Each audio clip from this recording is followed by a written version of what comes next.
Oke, selamat pagi kawan-kawan Payung University. Sekarang gantian saya yang nanya-nanya ke Mas Dharma. Jadi kemarin sebenarnya kejadian beberapa bulan yang lalu sih ya, dengan pergantian tahun. Ada seorang mahasiswi yang viral gara-gara sulit bimbingan. Mereka sulit bimbingan, tapi sebenarnya ini bukan hanya pengalaman satu orang. Jadi salah satu rumitnya penyelesaian kuliah itu ada nemuin dosen. Jadi ada beberapa kawan yang mengalami kejadian yang serupa. Bahkan ada beberapa yang sampai putus kuliah tapi nggak pernah terekspos. Mereka itu patah semangatnya, bolak-balik nggak ketemu dosen, bolak-balik bimbingan nggak ketemu dosen. Akhirnya ya udahlah, berhenti, males kan. Nah, begitu kemudian ada kesempatan ketemu dosen, moodnya udah hilang sampai dia putus kuliah. Nah, problem ini terus berulang di beberapa tempat ya. Bahkan dulu saya juga mengalami, tapi menurut saya dulu mungkin pemakluman. Pertama, dosen-dosen tua, jadi cara berpikir mungkin juga tua, butuh penghormatan, butuh penghargaan. Kedua, alasannya mungkin karena transisi dari sistem tertutup kan ya menuju sistem yang lebih terbuka, sistem lebih kenegaraan ya, karena reformasi ke orde baru ke reformasi. Jadi mentalitas orde baru itu memang masih ada, makanya sangat feodal kan, dan nilai sangat feodal. Tapi pemaklumannya itu nggak mungkin terus-terusan begitu karena sekarang zaman semakin terbuka kan. Nah, menurut saya ini penting disikapin karena Mas Dharma adalah salah satu pengambil kebijakan juga karena punya jabatan di kampus, wadah bidang kemahasiswaan, wadah bidang kemahasiswaan sekaligus juga dosen, pasti punya pengalaman-pengalaman yang bisa dibagi atau proses interaksi yang saya yakin lah kalau Mas Dharma itu tidak pernah lama menjadikan mahasiswa, bisa diceritakan. Kalau saya ini malah terkenal terlalu memudahkan dan seringnya saya bentrok dengan dosen gitu. Awal-awal dulu saya jadi kaprodi itu semangat untuk mencoba mengadvokasi seperti itu. Ada pengalaman kayak gitu banyak, dan saya akhirnya ribut sama kolega sendiri gitu. Di WA kan nggak dibales, apalagi nilai, tahu-tahu anak itu ya satu contoh lah ini ya, yang fakta ya. Ini dosen mintain uang, tapi bukan dosen ini ya, bukan dosen PNS atau dosen non PNS, DLB. Ya saya nggak sebut namanya supaya dia juga tetap aman gitu. Kemudian anak-anak ini pada cerita lah bahwa dia dimintain pulsa 75.000. Ya awalnya nelpon, bapak lagi kehujanan, bapak mau beli pulsa nggak ada duit. Tapi korbannya lumayan. Terus kemudian di grup itu saya komen aja, siapa dosen ini? Dia nggak berani menyebutkan. Anak-anak kan nggak berani kan? Ya. Itu kekerasan simbolik lah kalau Borju ya. Kekerasan simbolik itu adalah orang yang salah itu jadi benar gitu. Orang yang ditindas tidak merasa dia ditindas. Atau mungkin ada keyakinan bahwa duit itu akan balik. Termasuk ada mahasiswa di Payungi yang tinggal di Payungi, Sukron. Cerita juga, ya Pak kemarin saya diminta 75.000, saya diminta beli pulsa. Lah balik nggak? Ya insya Allah katanya balik. Tapi di grup ini yang cerita ada 6 berapa lah, ada lebih ya. Tapi yang nggak ngomong juga 75.000 itu per anak. Proses bimbingan? Bukan, jadi saya nelpon. Bapak lagi kehujanan, tolong beliin pulsa. Dalam rangka apa dia minta itu? Hanya minta bantuan gitu aja? Kehujanan itu dalam arti dia nggak bisa beli pulsa ke warung gitu kan, ke konter lah ya. Konter. Nah, setelah itu kok korbannya di grup banyak. Saya bilang, kalau banyak, mending kalian ke rumah. Kita laporin aja ke kepolisian orang ini. Pungli? Ya bukannya pungli, itu udah pemerasan itu lama-lama. Awalnya dengan belas kasihan untuk minta tolong, kok nggak dibalikin, tak gituin. Nah, ini anak ada yang screenshot bang, screenshot dikirim sama dosen itu bahwa saya mau mempolisikan tadi. Oh, Nah, akhirnya si dosen tersebut WA saya, apa maksud bapak mempolisikan saya? Wow, ditantang, kalau nggak ke rumah hari ini saya langsung bikin laporan ke polisian. Ini udah bukti, kayak gituin. Datang dia ke rumah sama istrinya, saya panggil anak-anak. Makanya saya tanya, apa maksud kok minta beliin pulsa kok banyak betul kayak gitu. Saya nggak kenal sampean ya, saya bilang. Saya kaprodi di sini dan saya punya otoritas untuk melindungi mahasiswa saya. Kalau enggak hari ini saya bikin laporan. Atau tetangga saya kan ada polisi Pak Amirul, gitu. Akhirnya ya istrinya kecewa lah sama dia mungkin ya. Kemudian dibalikin lah duit itu. Anak-anak dibalikin. Tapi ada beberapa mahasiswa yang nggak mau datang, malu, takut ya mungkin. Namanya mahasiswa tuh pengecut juga banyak. iya. Jadi orang pengecut itu akan bertemu dengan sesuatu yang memang dia tidak akan berani untuk memperjuangkan dirinya sendiri. Jangan memperjuangkan orang lain. Terus kemudian dia minta maaf, saya nggak mau semester depan lagi saya lihat sampean ini, saya bilang. Entah sampean bawaannya siapa, bawaannya dekan, bawaan rektor, saya bilang. Tapi itu ya sebenarnya dekan rektor juga nggak tahu kayak gitu, karena kan nggak mungkin lah duit 17.000 sekongkol sama pimpinan-pimpinan atas, ya emang mental anak itu, mental dosen itu kayak gitu. Nah, tapi catatannya, saya kecewa dengan grup itu. Saya tanya balik, udah selesai perkara, saya tanya balik tuh di grup, siapa yang nge-screenshot ini, saya bilang. Berarti kan ada di antara 200 anak ini, di Angkatan Ekonomi Syariah 2018, saya masih ingat, berarti Anda tidak mau saya bela, bahkan Anda lebih bersekongkol dengan kejahatan dan Anda bisa men-screenshot itu ke dosen itu. Mental mahasiswa seperti apa Anda ini semua di sini, yang pengecut ini. Jadi tidak semua kepahlawanan itu kemudian ditanggapi dengan positif. Itu satu. Kedua, nilai ya. Ini dosen ngasih nilai jelek, datang ke rumah 6 orang. Pak, mohon maaf, nilai dosen ini segini, padahal saya ngasih tugas sekian. Kami dapat Pak. Terus saya kan lama-lama makin cerdas juga bang, makin logik. Apa iya bahwa memang benar itu protes yang benar-benar valid gitu. Saya harus cross-check juga lah ke dosen tersebut. Oh ternyata emang ada yang tidak ngumpul tugas, gini. Ada juga yang memang benar-benar dia ngumpul tugas dapat nilai jelek. Ya, pernah ya saya ribut sama dosen itu. Jadi saya mulai pintar mengadvokasi, memilah apakah ini benar atau tidak. Pernah tuh 6 orang saya usir. Mahasiswa, kamu lapor ke saya hari ini. Kalau memang kamu berani, kamu temuin tuh dosen. Kalau saya dulu mahasiswa, saya demo itu dosen. Saya kumpulin teman saya demo itu dosen. Kasusnya? Ya nilai nggak keluar. Gitu. Tapi hari ini kamu ngomong ke saya bahwa yang bisa menyelesaikan perkara ini adalah saya. Yang bisa menyelesaikan perkara ini adalah Tuhan dan kamu itu sendiri. Nanti kamu lapor nilai ini jelek, kamu nilai ini jelek, sekarang pulang atau kamu temuin dosen itu, nggak usah ngelibatin saya lagi. Karena kamu banyak, kecuali kamu 1 orang, yang lainnya dapat bagus, kok kamu ini ada bukti-bukti bahwa kamu mengerjain tugas, pasti saya advokasi. Nah bener, emang anak ini bohong. Kalau kayak kasus kejadian proses bimbingan dipersulit, Oke. Ada juga nggak? Banyak.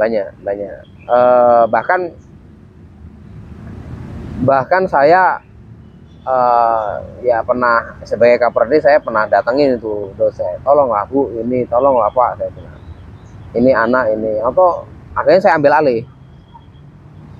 Ya, kan ada beberapa kejadian yang kalau saya alami di masa saya. Itu kalau dia perempuan, itu aneh-aneh tuh bimbingannya. Kadang-kadang bimbingan di rumah aja, kadang ya diajak nonton, macam-macam lah ya. Tapi ada yang kesannya dipersulit, itu juga karena memang orang karena sangat teliti.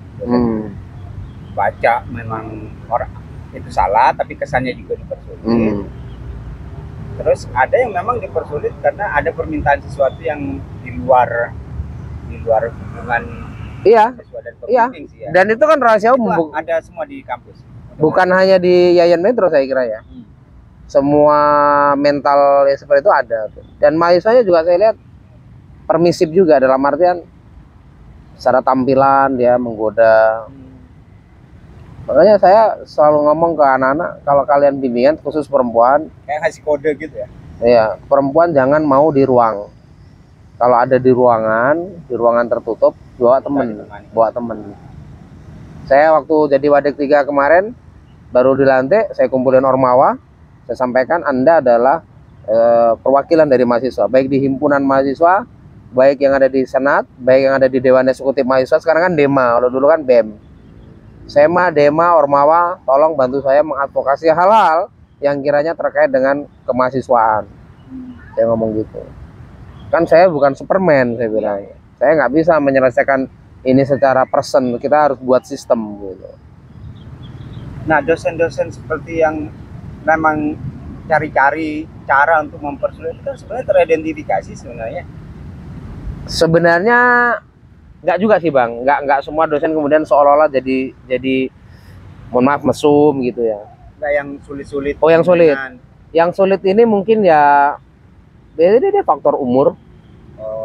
Kayak sama kayak abang dulu, bahwa ini dosen tua yang susah dan tahu-tahu di bimbingan marah-marah gitu. Atau kemudian memang kesibukannya terlalu banyak, dia jadi pejabat gitu. Jadi saya mendapati ada PA, pembimbing akademik itu bisa overload. Satu orang tuh overload, padahal dia punya jabatan.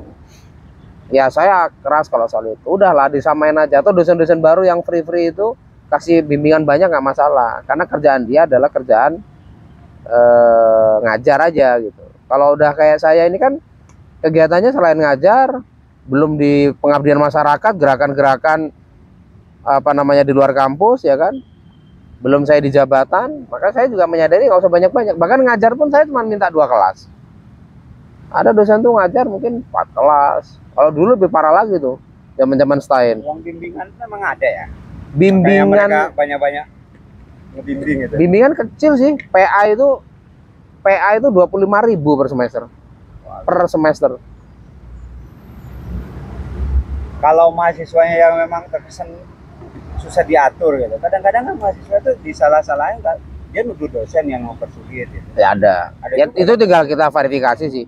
Kemarin kan ada tuh mahasiswa saya kasih nilai di antara ini baru kali ini saya ngasih nilai mahasiswa E. Dan yang melaporkan bahwa anak ini nggak pernah kuliah kan teman-temannya sendiri. Jadi semua anak itu dapat bagus, A lah rata-rata, A banyak kan A lah. Kemudian hanya anak itu tak kasih E. Tak kasih D, nggak E, D.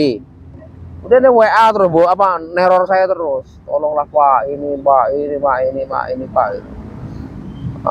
Mau emosi saya kemarin tuh. Cuman lama-lama pikir saya, udahlah. Akhirnya saya blokir.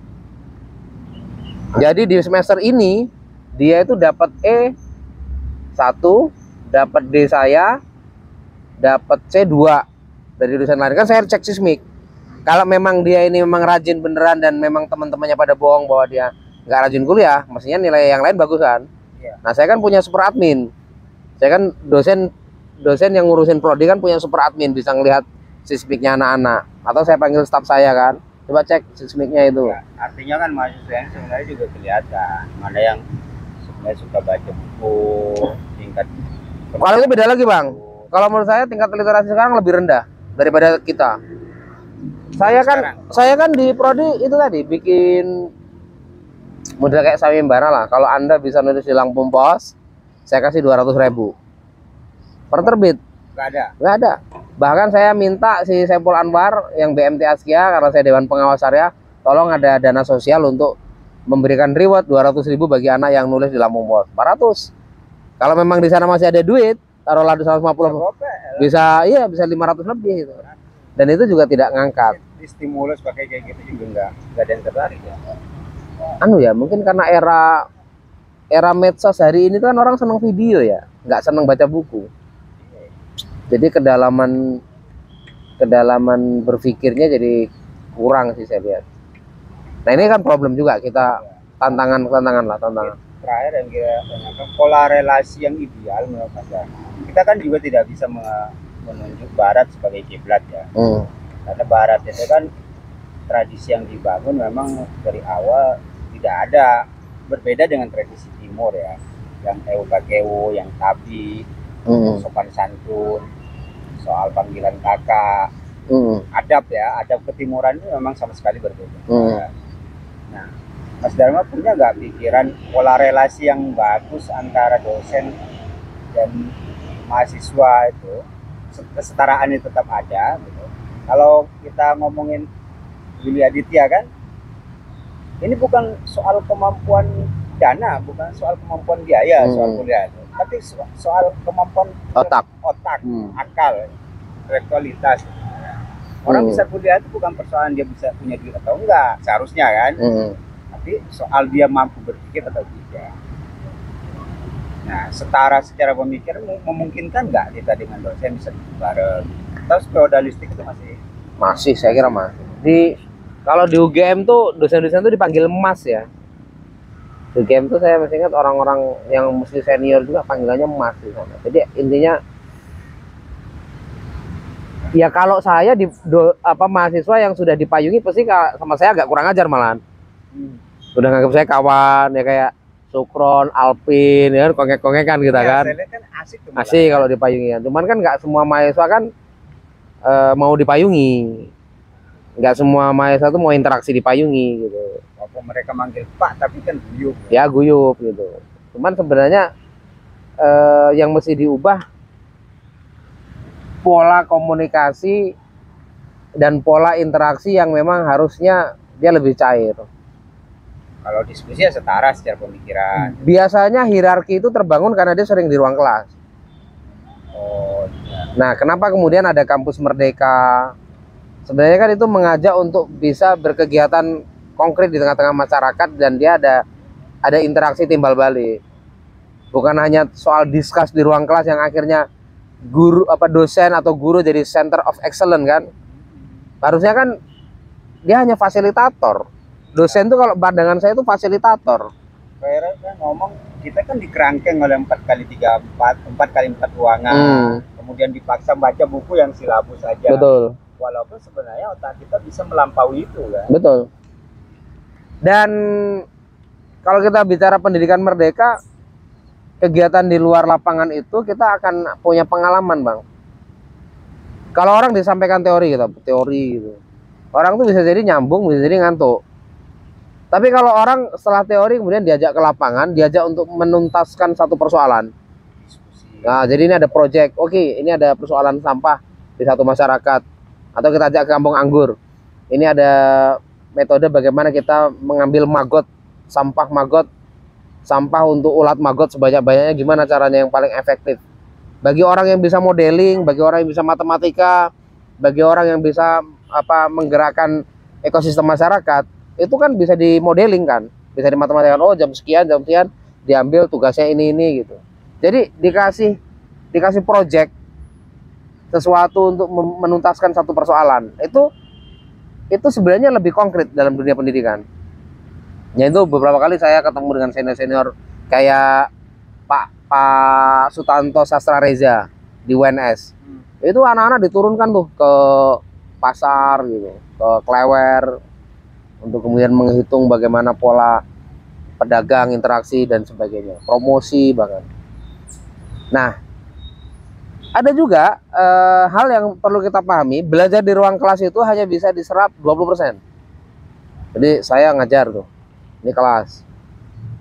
Jadi dia 20% itu bisa keserap. Padahal kalau kita ngobrol FGD itu bisa diserap 50%. Tingkat interaksi ini, misalnya kita LFGD kan berarti kan semua orang ngomong. Pasti. Semua orang timbal balik menyampaikan idenya FGD. Fokus group discussion. Jadi grup itu fokus untuk itu. Nah, itu bisa terserap 50%. Ada yang kita bisa menyerap ilmu tuh bisa 90%. Praktek langsung. Kita mengajar. Kita punya modal apa? Oh, saya bisa desain Canva. Dengan modal kecil ini saya ngajarin orang. Dengan saya ngajarin orang, pasti saya belajar lagi. Masa yang saya ajarin nanti lebih jago daripada saya ngajar? Maka penyerapan ilmu dengan metode mengajar itu 90%. Jadi seharusnya mahasiswa diajak mengajar. Iya, dia praktek, setelah praktek berbagi pengalaman apa yang dia ini untuk ke orang lainnya lagi. Karena orang pasti punya pengalaman-pengalaman berbeda. Sebaik-baik orang yang membaca Al-Quran adalah yang mengajarkannya kan, Iya. ya kan? Jadi kan nggak mungkin orang mengajarkan sesuatu kemudian dia nggak tahu. Iya. Konsepsi belajar di Al-Quran itu kan Robbi dan mutarabbi. Dia murabbi dan mutarabbi. Dia mengajar dan dia dia mau mendidik dan dia mau dididik. Iya. Nah, kayak gitu. Ya kayak gitu. Nah, kalau kita bahasa di Payungi kan kita mengadopsi pendidikan transformatif. Ya kan, kita bicara pendidikan transformatif. Jadi pendidikan yang benar-benar bisa ditransformasikan untuk perubahan sosial. Tapi memang saya tidak hanya memandang mahasiswa yang punya literasi rendah, jangan-jangan juga dosen. Oh, ya saya nggak mungkin mengatakan saya literasi tinggi enggak, tapi tapi gini, bagi saya satu oknum ya. Lagi gini, bagi saya gini. Lah. Dunia yang makin kompleks ini membutuhkan orang yang bisa spesialis. Jadi misal gini, Dharma itu dosen yang ngertinya apa sih? Saya pakem, saya pemberdayaan. Saya bisa bertanggung jawab secara akademis apa yang saya katakan, saya ngerti pemberdayaan. Ekonomi kreatif, pemberdayaan itu ada lingkup hal yang 3 sebenarnya. Di luar ekosistem pemberdayaan ya, kita bicara digitalisasi dan ekonomi kreatif. Nanti dia akan nyebar macam-macam tuh, kajian desa, pariwisata, macam-macam. Tapi ilmu yang mendasar itu adalah empowering. Nah itu saya bertanggung jawab terhadap itu. Nah sebenarnya kami butuh itu.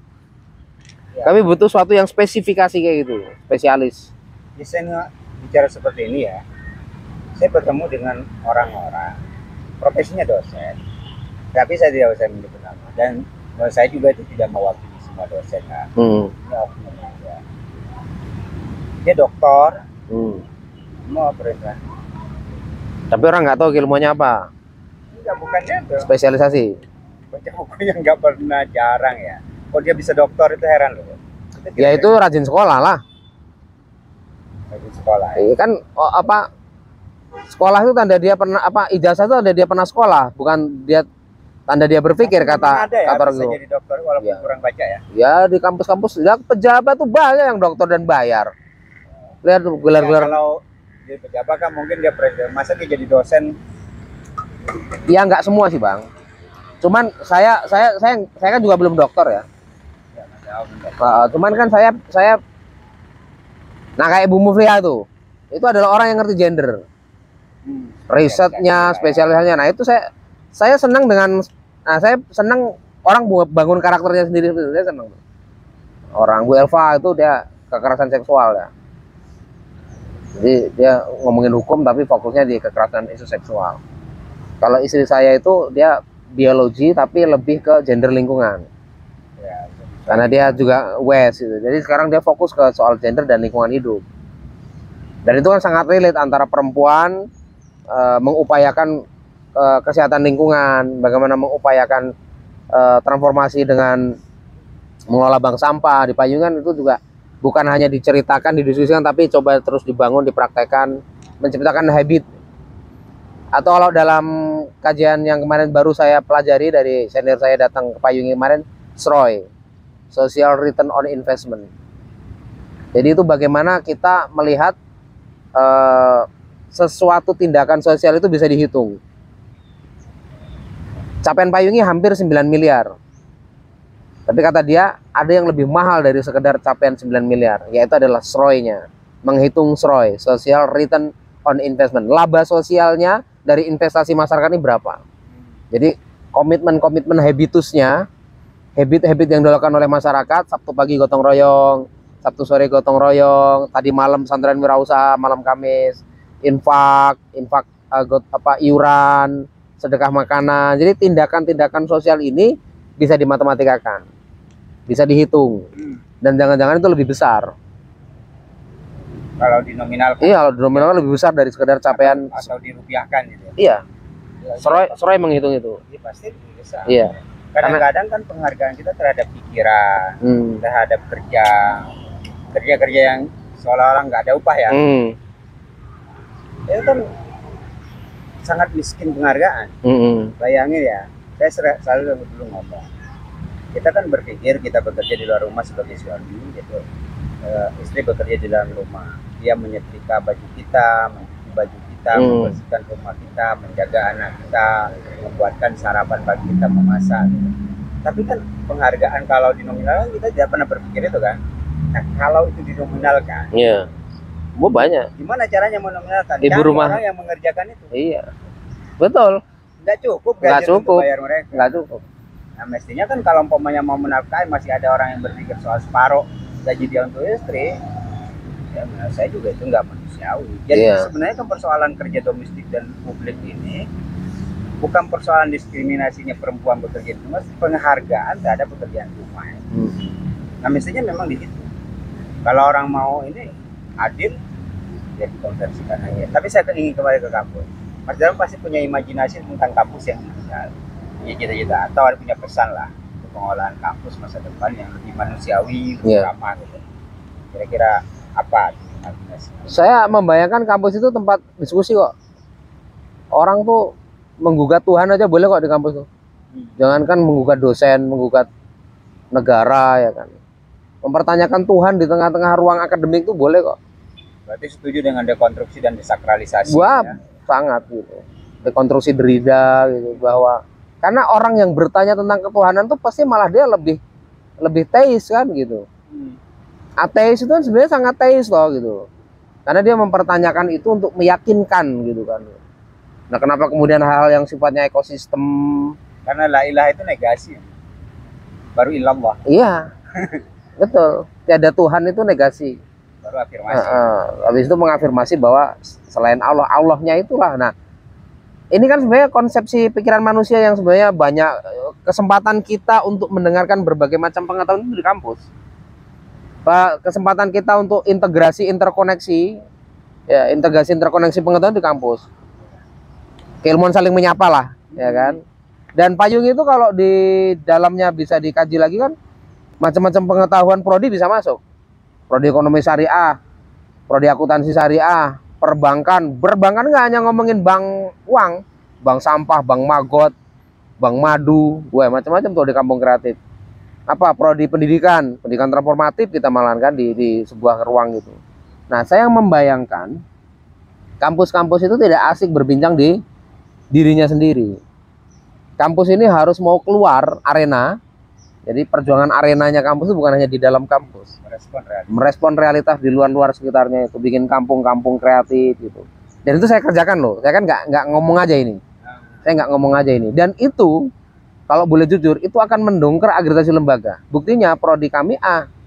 Kalau semua prodi melakukan itu, saya kira ada nilai positif. Pertanyaannya adalah bagaimana membagi waktu antara ruang kelas yang begitu sangat sakralisasi itu sehingga dosen-dosen hanya asik menjadi seorang resi ya kan, resi begawan, sumber pengetahuan seolah-olah gitu. Dengan dia kemudian mau untuk sadar diri, oke, saya ajak mahasiswa ini untuk turun di tengah-tengah masyarakat, belajar di tengah-tengah masyarakat. Sempat saya ngobrol ke istri saya gini, ada namanya dia daun bang, apa namanya? Saya lupa istilah biologinya. Pokoknya daun itu diawetin. Terus itu bisa jadi pajangan.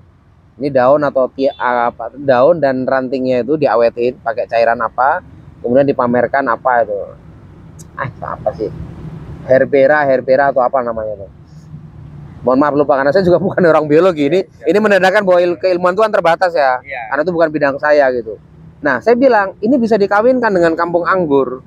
Ambil karena ada 30-an jenis lebih pohon anggur di batang anggur di sana dan daunnya, diawetkan kemudian dipajang dan ditulisin ini anggur India, ini anggur Jupiter, ini anggur Ninel, anggur ini, dan itu bisa jadi pajangan. Keilmuan biologi membantu ekonomi kreatif di masyarakat. Nah itu kan prodi biologi dan prodi ekonomi bisa masuk. Bisa jadi kampung pemberdayaannya macam-macam prodi untuk recognition, untuk pengakuan nasional kepada kita gitu. Lebih lagi kalau dia dibingkai, dibagusin. Iya. Galeri seni. Ya kan? Akhirnya juga prodi seni masuk. Dia harus saling menyapa gitu. Nah, pertanyaan Abang tadi menarik. Idealnya kampus ini seperti apa? Kita itu harus melihat pengetahuan itu untuk menjawab pertanyaan-pertanyaan yang sebenarnya yang dulu tuh belum kejawab, yang sekarang juga pasti bertambah. Makin bertambah manusia, kepentingan ekonomi bertambah, kerusakan alamnya kan bertambah. Nah, ketika kita tidak menyadari itu, maka akhirnya kampus memproduksi masalahnya sendiri. Karena ada dosen yang mungkin dia tidak punya gagasan baru, akhirnya mohon maaf mesum. Seseorang yang tidak disibukkan dengan kebaikan, dia akan disibukkan dengan kemaksiatan. Itu Al-Ghazali itu. Seseorang yang tidak disibukkan dengan kebaikan, dia akan disibukkan dengan kemaksiatan. Kita aja yang aktif kayak gini, kalau lihat cewek cantik telanjang juga kan terganggu. Apalagi tiap hari kita berhadapan dengan mahasiswa Febi yang mohon maaf kalau anak-anak perbankan tuh bahenol merkom cantik-cantik. Itu kalau orang itu nggak punya iman ya, imannya kuat, iminnya dia nggak kuat. Ya. Iya. Nah, bagaimana cara kita mensiasati tindakan-tindakan ini menjadi positif? Ya jangan memandang perempuan sebagai makhluk seksual. Kalau kata Mubadalah, ini Pak Kiai Fakih, kemarin ada Bu Lis Markus datang. Mereka kekeh mengatakan bahwa manusia perempuan ini adalah makhluk spiritual juga, makhluk intelektual juga, makhluk sosial juga. Jadi dia bukan makhluk seksual. Jadi pandangan laki-laki terhadap perempuan harus naik. Bahwa perempuan jadi makhluk seksual itu otaknya laki-laki menganggap gitu. Tapi perempuan itu juga bisa jadi pejabat publik, perempuan juga cerdas, perempuan juga bisa menjadi makhluk spiritual, makhluk intelektual gitu, setara gitu. Di IAIN Metro sebenarnya udah bagus ya, PSG-nya keren, dipimpin oleh Bu Muflia, udah keren banget. Sekarang tapi diganti ya. Tapi nggak tahu ini kayaknya ya harus ada regenerasi sih, nggak harus beliau terus, tapi maksud saya ya bisa diadvokasi. Beliau kemarin kan dapat penghargaan nasional juga di PT KAIA nasional. Beliau termasuk nomor ya papan atas lah yang fokus di situ, dan memang beliau juga sering untuk membina WES di Payungan, pembinanya memang Bu Muflia. Nah, saya tuh kalau ngelihat ada satu hal yang gitu Bang, yang menginspirasi gitu, saya tangkap. Saya akan komitmen untuk bisa mendukung sejauh yang bisa saya bisa gitu, dan pada akhirnya kita kerja di lembaga IAIN itu kan bukan kepada siapa pimpinannya. Kalau saya mau pimpinan siapapun, bagi saya punya kekhususan di sini gitu. Logik berpikir saya akan membantu yang seperti ini. Saya kan bukan Superman tadi yang bisa mengerjakan semuanya gitu. Kalau saya sih sebenarnya sebagai warga kota, kita tetap memandang kampus sebagai pusat pengetahuan. Kalau dia pusat pengetahuan, dia pusat peradaban. Jadi saya tuh masih punya ekspektasi. Tentu saja bukan pada satu orang dua orang ya, tapi pada kampusnya. Jika ada kemacetan, ada problem-problem sosial yang tidak terurai, maka mestinya kampus itu hadir juga menyelesaikan secara pengetahuan ya. Betul. Dia harus berdialog, saling menyapa dengan pemerintah daerah. Makanya tidak semua orang bisa jadi politisi, tidak semua orang jadi birokrat, gitu. Harus ada yang berpikir. Nah, tapi mereka harus saling menyapa. Jadi biarin kampus jadi bank pengetahuannya, tapi pengetahuan itu memang harus dihubungkan dengan fakta. Ada stisipol, gitu. Ada keruwetan politik, ada cara-cara berpolitik yang meninggalkan moral, meninggalkan nilai, tidak beradab. Ya mestinya mereka mengadvokasi, gitu kan. Ada orang-orang teknik, terjadi kemacetan lalu lintas, ada penumpukan kendaraan di satu titik, ada banjir, orang-orang teknik yang menggunakan ilmunya untuk menuntaskan itu. Kemacetan itu bisa diselesaikan dengan pengetahuan. Ada ekspektasi kayak gitu. Makanya saya tadi bertanya, bagaimana posisi kampus terhadap kota, posisi kampus terhadap pembangunan. Idealnya ya, bukan hanya pada relasi pada mahasiswa, tapi relasi terhadap masyarakat. Atau memang ini ya, seperti Dr. Romo Moko bilang, Bourdieu bicara tentang dominasi atau mendominasi ya. Sebenarnya negosiasi manusia itu kan tentang kekuasaan juga. Di tengah kampus apakah kita juga tidak bernegosiasi terhadap kekuasaan gitu. Bagi saya jabatan di kampus itu ya itu aja, sangat birokratis. Kalau saya masih ngeliat ini, kekuasaan dalam artian pemerintah, baik pemerintah di daerah maupun negara ya, secara lebih makro, ya, itu lebih banyak mengintervensikan. Nah maksud saya kan harusnya dibalik, kampus yang mengintervensi. Ya di luar negeri ya, ya kayak Harvard ya bisa memberikan kebijakan apa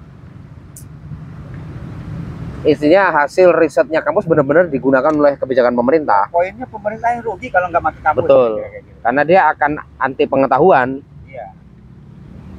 Ya saya kira ini banyak sih Pemkot ini kan banyak pakai Unila. Banyak. Kalau nggak percaya sama Yayan. Dan itu kan kekerasan simbolik juga itu. Seolah-olah kami kampus kecil ini tidak punya daya. Ya bukannya saya menyepelekan Unila. Unila kesini berapa jam, 1 jam, dan dia tahu nggak apa lokal persoalan yang ada di tempat ini dan bagaimana dia menangkap potensi-potensi manusia. Ya nggak usah Unila lah, Harvard turun ke sini, saya yakin orang betul lebih paham betul daripada betul, betul. Jadi kalau Pemkot ini, mohon maaf, pakai Unila, UPON pakai Undip katanya UGM, alah.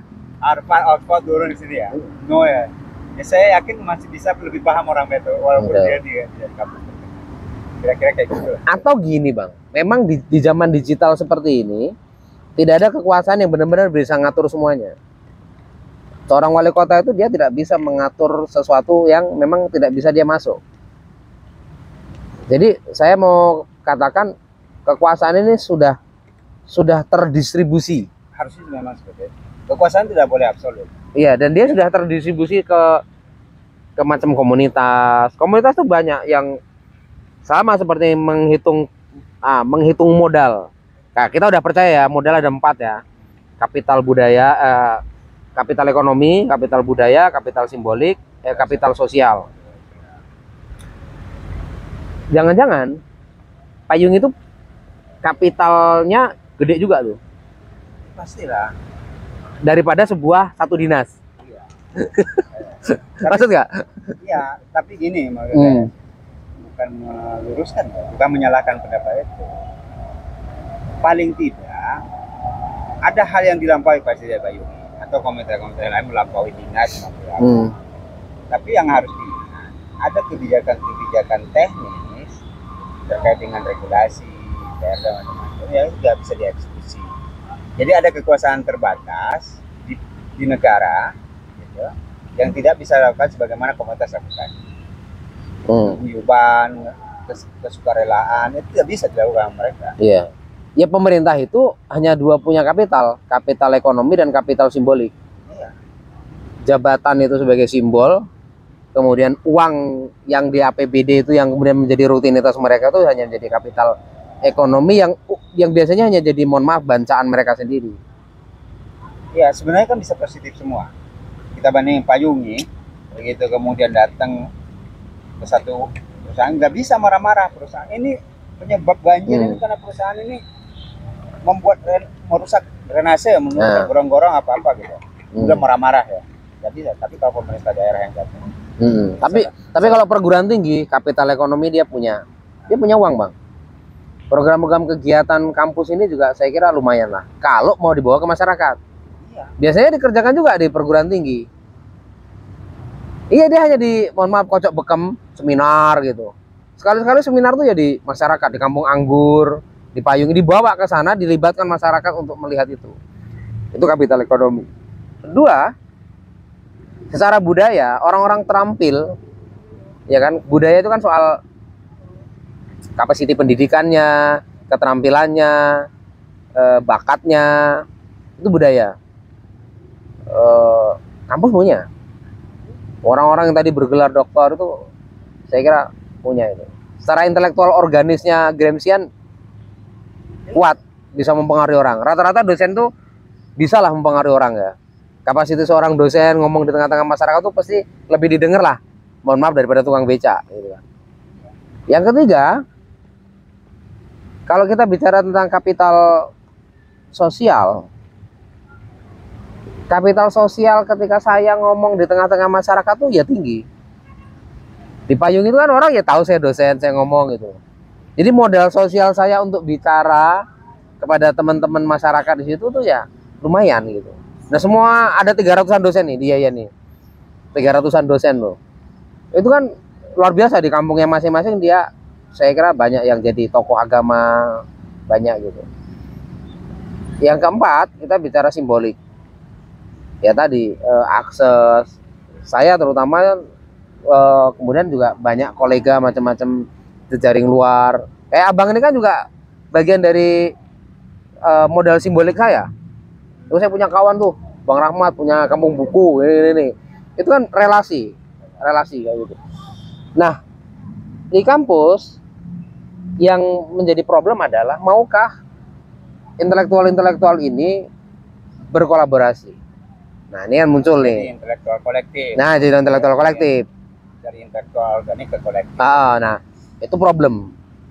Ada ya namanya manusia ya. Ya sama lah kayak antar dinas di Pemkot ini aja kan apa banyak yang dia nggak cocok kan. Saya udah bilang sama Bu Wali misal gini. Ya sama di kampus kami misal prodi ini dengan prodi ini belum tentu sama. Kepentingan prodi ini belum tentu sama. Nah tradisi itu sedang saya pecahkan lah. Di bidang 3 saya ingin menjadikan gerakan antar prodi itu sama. Jadi kalau ada kegiatan kemahasiswaan, kegiatannya berapa, anggarannya kok kecil, yuk tandeman. Anggaranmu berapa. Nah, jadi lebih irit. Syukur-syukur kamu punya kas. Jangan kalau kegiatan itu bahasa kas itu sebenarnya kan bahasa nggak pas dalam birokrasi. Tapi kita tahu semua orang pasti punya kas tuh. Birokrasi ini semua punya kas tuh. Dari mana duit itu kalau nggak itu? Hasil kegiatan itu. Cuman kan itu tidak bisa di apa bahasanya? Dia tidak bisa diaudit gitu. Tapi kalau saya misal nih kita diskusi ini nggak ada anggarannya, ya kan pasti gitu kan. Bayangin mau diskusi minta anggaran tuh kocok loh. Dia bilang lah pengetahuan nggak berdasarkan anggaran. Boy, sampai saya gini bang, fakultas ini sama payungnya diskusinya banyakan mana? Sampai mahasiswa tak gini, masa kalian mau diskusi aja harus nunggu anggaran kemarin? Nah itu juga mungkin itu juga jadi masukan juga. Kenapa? Soalnya kita melakukan refleksi, kenapa sih harus Unilad di samping nama besar di negeri, paling besar di ini umum. Kapital simbolik itu. Ya itu kan yang dimainkan dia. Tapi bisa jadi juga. Saya kemarin berdiskusi dengan beberapa mahasiswa yang sempat main ke rumah. Ada banyak hal yang bisa dilakukan oleh kampus-kampus ini soal perda. Mengkaji ulang perda. Karena menurut saya banyak perda. Seharusnya kan perda itu nggak perlu diuji di MA.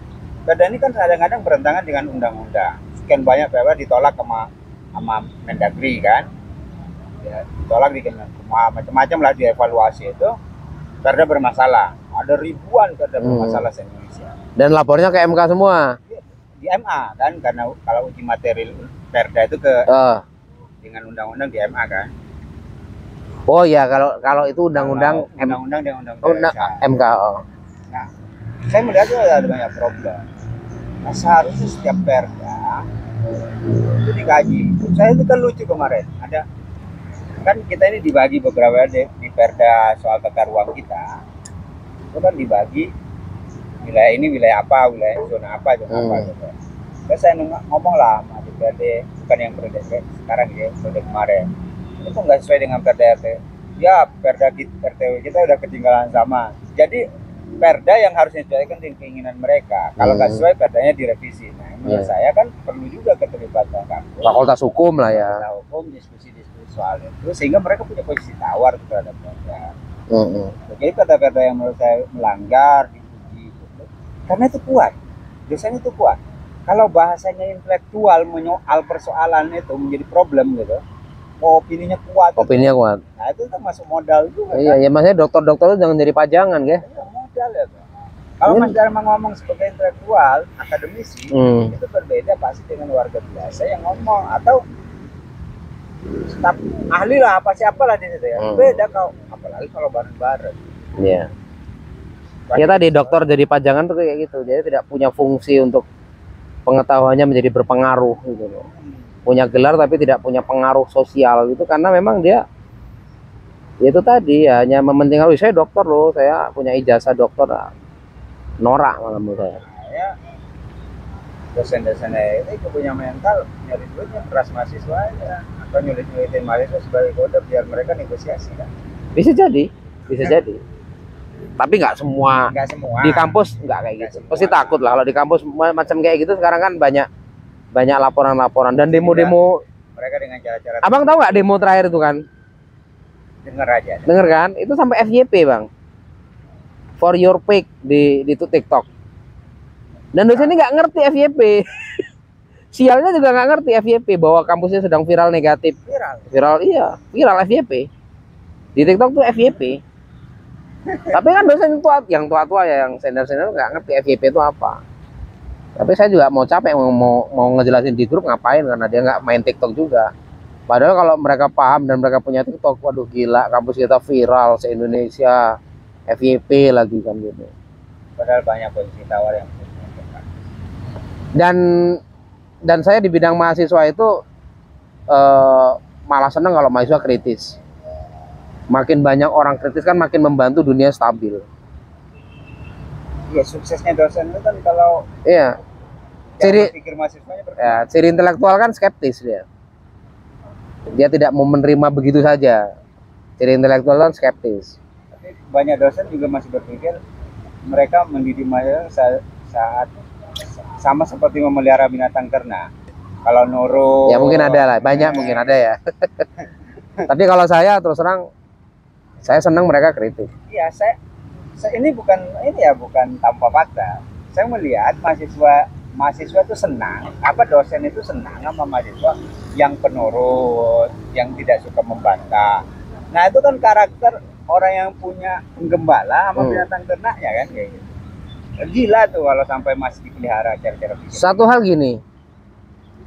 Kalau kita menemukan anak-anak pinter-pinter dan dia punya keahlian, bukankah dia membantu banyak gerakan kita juga? Cuma kalau mahasiswa itu mohon maaf bodoh-bodoh, nggak punya skill, nurut-nurut, apa guna? Nurut-nurut ya. Ya sekarang gini aja, kita kan ketemu banyak aktivis tuh mahasiswa. Baca kesimpulannya beda. Iya kan? Iya. Diajak gerak ngeluh, skill nanggung, ya kan? Itu kan juga problem bagi gerakan aktivis kita. Yang sudah masuk jadi aktivisnya itu, apalagi sudah bukan aktivis. Kita ketemu mahasiswa yang kerjaannya hanya pengen angka, karena gini, mahasiswa hari ini tuh mengejar value-nya value yang keliru.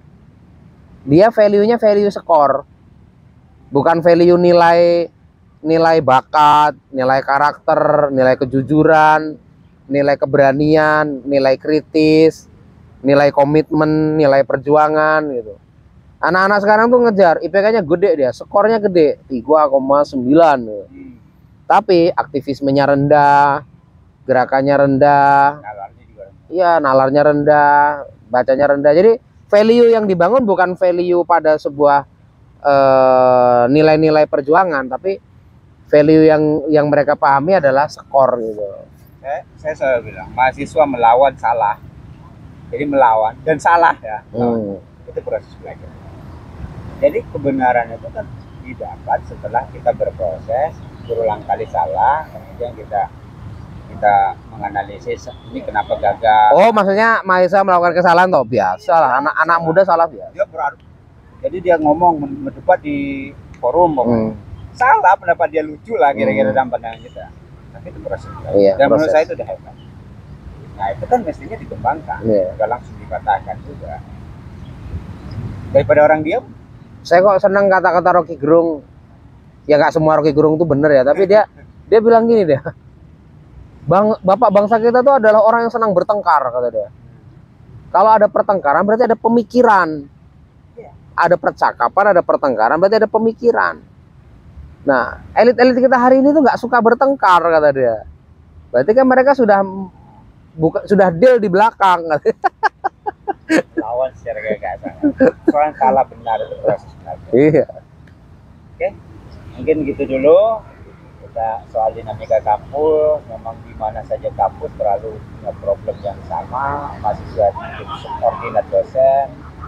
Jadi pokoknya nggak ada yang benar, yang lebih benar, walaupun tidak semua. Iya.